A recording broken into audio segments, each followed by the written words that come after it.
if you can focus and create expertise in one area, it's much easier later on, once you develop that expertise, to transfer that authority over.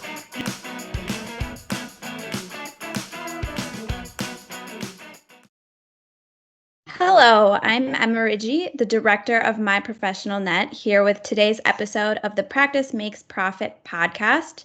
Today I'm joined with Lenny Waldhauser, who is the CEO here at Riverton, and Bryan McCartney, who is the Chief Creative Strategist at ArcMark. Thank you both for joining me. Thank you. Bryan, Thank good to meet you. Me. Good to meet you, Lenny. And today we're going to be talking about all things SEO and websites. So Lenny, do you want to start us off? Yeah, sure. So Bryan, again, it's great to talk with you. I know that we share some mutual connections, and when I heard about some of the things that you all have been doing business wise, boy, it just immediately caught my attention because it's in line with so much of the customer base that we're working with.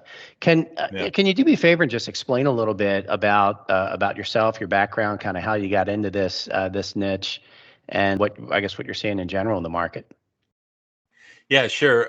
So I'm not an architect. So I'll just get that out of the real way right off the bat. But my wife and I, we kind of we refer to ourselves as archi geeks. So I started my career in Chicago. I actually studied graphic design, and throughout my career, I've got more and more involved in branding and marketing. I guess somewhat through osmosis, but mostly through experience and hard work. And I used to work at Unilever. If you don't know who Unilever is, just think about Dove and Ben and Jerry's and all these other great brands. There's hundreds of them. But I started out my web career working at Unilever. I was a creative director there, part of an in-house team, and we focused on helping the Unilever brands get online and create experiences online. Now, fast forward, spent 12 years in Switzerland, living and working in Switzerland. Worked with a lot of industrial kind of engineering companies there. And then came back to the US about, let's see, that was 2012, so almost 10 years now. Came back to the US, was kind of generally focusing on small businesses. But then we started, like I said, we're archi geeks. And what I mean by that is that we met in Chicago. So we were both working in Chicago. We loved Chicago, all the great architecture. I geeked out on that all the time. I would spend my weekends actually kind of going around Chicago, visiting these great buildings, the Rookery, the Hancock, all these different places. I used to spend hours at the library, things like that. But my wife is like kind of like that too. And so when we lived abroad and still even when we travel, we're more interested in going to visit architecture than we are, all the touristy stuff. So we'll go check out the cool buildings, the Frank Gehry, or the, whatever it might be. And so that's kind of who we are. So about 7 years ago, I think, we worked with our first architect. So being archi geeks all this time, we never put the two to two together with, work and what we really enjoy. And so we had the opportunity to work with an architect, somebody we met in our local network. And through that experience, we really, it really dawned on us that, hey, maybe this is somebody, maybe architects are people that we understand a little bit better than maybe everybody else who's just kind of like has an architect as a client, but is working on all these other things. So we were, and at the time we were working with a business coach, and he was like, hell yeah, like go deep in that niche, see if it's a good fit for you. And so we did. We met with the AIA in the state of Florida. We said that's where we were at the time. We said, what do you guys think? Can architects use our help? And they're like, oh yeah. And so they gave us some ideas. And just over time, we started working with more and more architects. And over the past 6 years, that has become our primary focus. And so that's all we do at ArcMark. We focus on helping architects to create great brands, to get their marketing messaging, their marketing platform, which these days is their website. And we're helping them to use those tools to basically connect with their ideal clients so they can get better projects. Well, and actually something you just said is interesting. When you talk about better clients, there's a lot of information out there on marketing. I mean, it seems like all kinds of books and websites, how to better market. And when I would read that, I would look at that within the prism of our customer base. And we too work primarily with architects and engineers. So the 5,000 design professionals we work with every year, we see a common problem with them. And right now, just because of the market conditions, they almost have too much business coming in. Yeah. And all this other marketing material I read just talks about how to maximize opportunities. And so what you just said, I think, is really crucial. I'd love it if you could maybe dive a bit deeper into it. Is how does a design professional leverage their web presence, their social media presence in an environment where they have more inbound calls than they know what to do with? So, and I think most marketers would agree with this, no matter who you talk to. It's really important with marketing that you know who you are talking to. So when we work with clients, we one of the key first steps in our process is getting crystal clear on who that ideal client is. Now, I'm not saying that we have to ignore all other clients, but when it comes to marketing dollars, marketing effort, marketing time, hone in on that ideal client, that best fit client. The client is going to bring you the projects that you really, really want to do. Now, I get a lot of pushback from architects all the time on this. They're like, but we might miss out on something.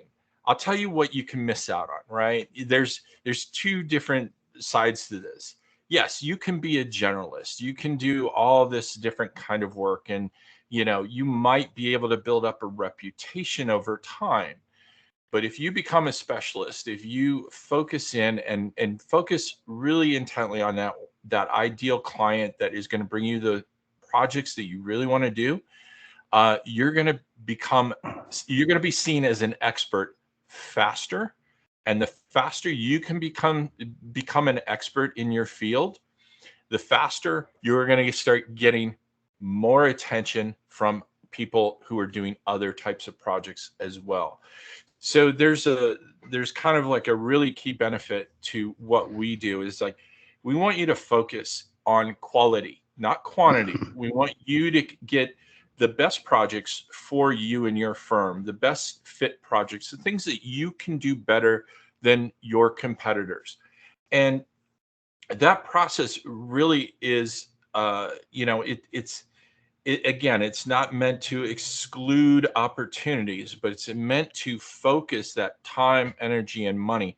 There's something that I think a lot of people don't realize. When we're talking about marketing, we're talking about getting crystal clear about who it is we want to talk to. When we're talking about marketing spend, let's say, and I'm not just talking about money, I'm talking about money, time, and effort. If you are, let's say you're trying to target two audiences. Now, first of all, you're going to share those marketing dollars across those two audiences.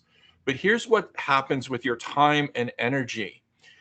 Either that gets split. You think that it's going to get split. You think it's going to be a 50-50 thing, but it never is. You actually have to spend more time and effort to support those two niches. So our goal with our clients is to get really crystal clear, like, where do we really want to focus our energy and our time? How do we want to best utilize that? And what's going to give you the maximum impact and bring you those best fit clients, those better projects that you really, really want to work on? I hope that answered the question. No, it absolutely does. And I mean, I'm trying to like bite my lip in excitement, because as much as you're a self-proclaimed architect geek, I'm from an insurance perspective, an insurance architect geek.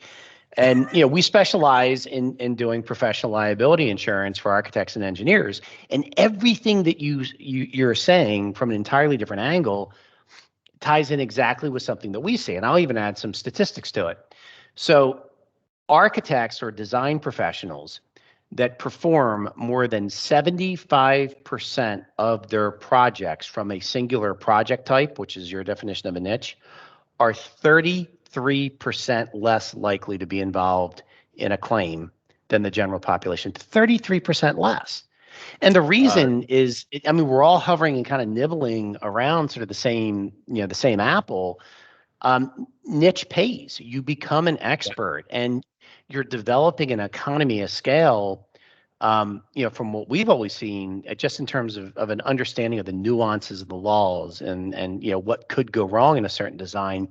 And it's never even occurred to me until listening to you now, all the other areas where there becomes an economy of scale, certainly in terms of the marketing and uber qualifying of opportunities. I think that's a key point. And I wasn't aware of that statistic, so I'm definitely going to use that. Please send me a report I'll that cite it and I can give link you to the actuarial data. That's amazing. Because I think that's really important. They always say, the saying goes, in the niches are the riches are in the niches, right? Yeah. And it's so true. But I do get a lot of pushback from architects. They say, well, I don't know, that seems awfully risky. I'm throwing all my eggs in one basket, things like that. But I will say this: if you can focus and create expertise in one area, it's much easier later on, once you develop that expertise, to transfer that authority over. You become experienced and knowledgeable about how to do one thing really good. It's easier to transfer that knowledge over. What I see happening is we have, younger, less established architects, and they're just taking anything they can get, which, I get that. We have to have cash flow. There's a reason for that. And I'm not going to put anybody down or criticize anybody for putting food on the table. But over time, if you're not strategic about how and what kind of work you want to do, you are going to spread yourself too thin. And that has risks from a marketing perspective. It has risks from a quality of delivery perspective, as you're pointing out with that statistic. So I really appreciate that. Absolutely. Yeah. And look, we've all been there starting a business. You got to get your business off the ground, but I think having an eye towards where where you want to go and identifying from maybe your first sort of portfolio of opportunities, what area you would like to develop into a niche is great advice. So as you're talking to design professionals about whether it's, I'm guessing most have a website now and they just need to redo their website, or what are some of the things that intuitively design professionals get wrong when they have ideas about a website or a social media presence? Because there's, we all come from certain biases, and look, at the end of the day, your social media presence has to represent you, so nobody can sort of recreate themselves. But I'm guessing most people, have ideas and thoughts, and sometimes those just don't necessarily yield the same results. So any examples of things that you could go into in that regard? Yeah. So one thing I forgot to mention in my intro there was one of the things we did when we first started working with architects is we decided to look at architecture firm websites. And to date, my team has studied nearly 600 architecture firm websites. So we have analyzed those websites across different criteria that basically are more focused on the performance, technical aspects of the website, SEO, and things like that. But it gives us a very clear picture of what some of the things that we do wrong are. And some of those things are that, like, I would say one of the key things that we see over and over again is just an imbalance of focusing too much on the visual and design stuff and not focusing enough on the messaging. Mm. And there's some interesting data out there. So there's a study by the Hinge research group, and they looked at, or they talked to AEC buyers, for example, and they one of the key statistics that came out of that research was 84% of AEC buyers, people who are hiring architects, engineers, construction firms, 84% of those people who responded, I think there was over 1,000 people who responded to this study, said, yeah, so it's solid data, right? They said that they will go to a firm's website before, in their process of considering them. The other part of that was that 83% of those people also indicated that they eliminate firms from consideration because of their website, right? So if you put that together, there's one of the key things is that I don't think that architects are focusing enough on their end clients when they're doing their websites. And this is something we've seen over and over again. And I don't want to, I'm not going to put the blame anywhere or anything like this, but we see more architecture websites that seem to be talking to other architects than they are to the end clients. And I think one of the things that really stood out to us, and a pattern that we see, is that a lot of architecture firm websites, they seem to replicate the same kind of style and content, right? And a lot of it is about them. They're talking about all their awards. They're talking about all their certifications, accomplishments, all these things. It's all about them. Everything is about them.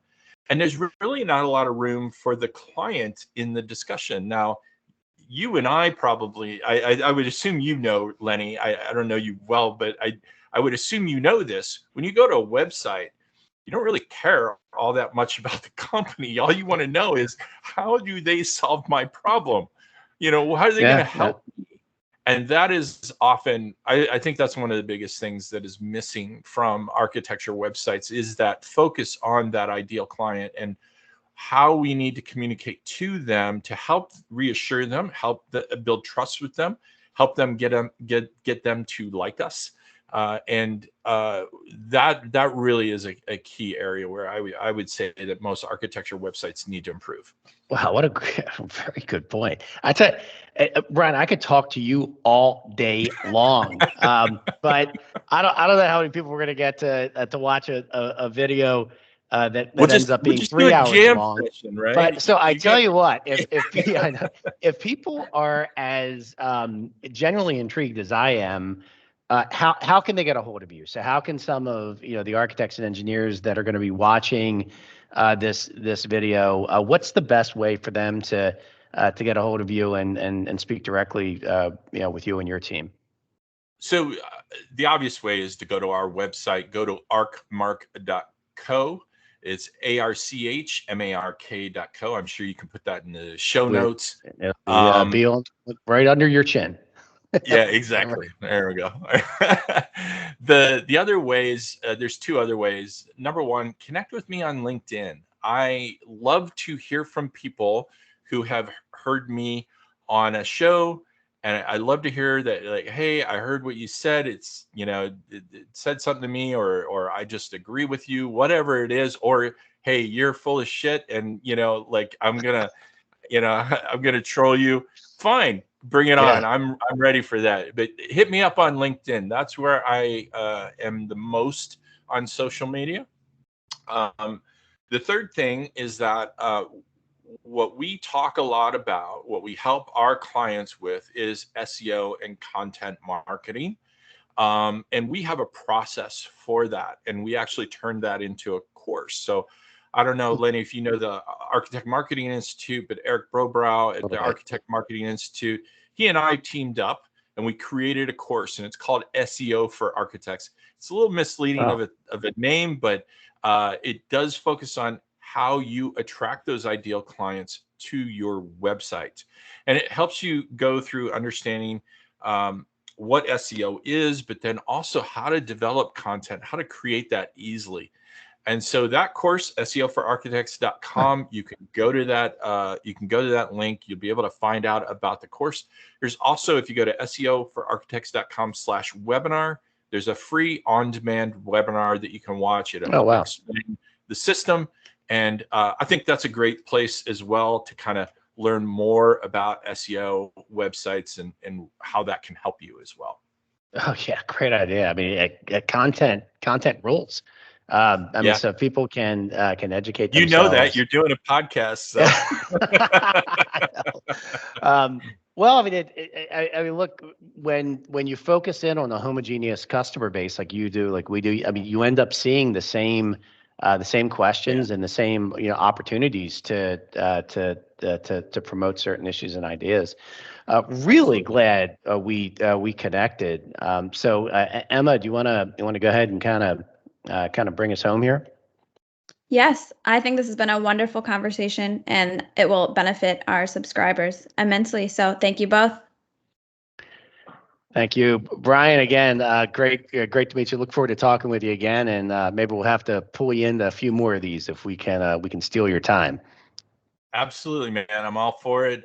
Anytime you need me, let me know. I'd be happy to come back. And if there's, if your audience has specific questions, you want to dive deep on something, let's do it. I'm all about it. Sounds good. All right. Thanks a lot. We'll talk to you soon. Awesome.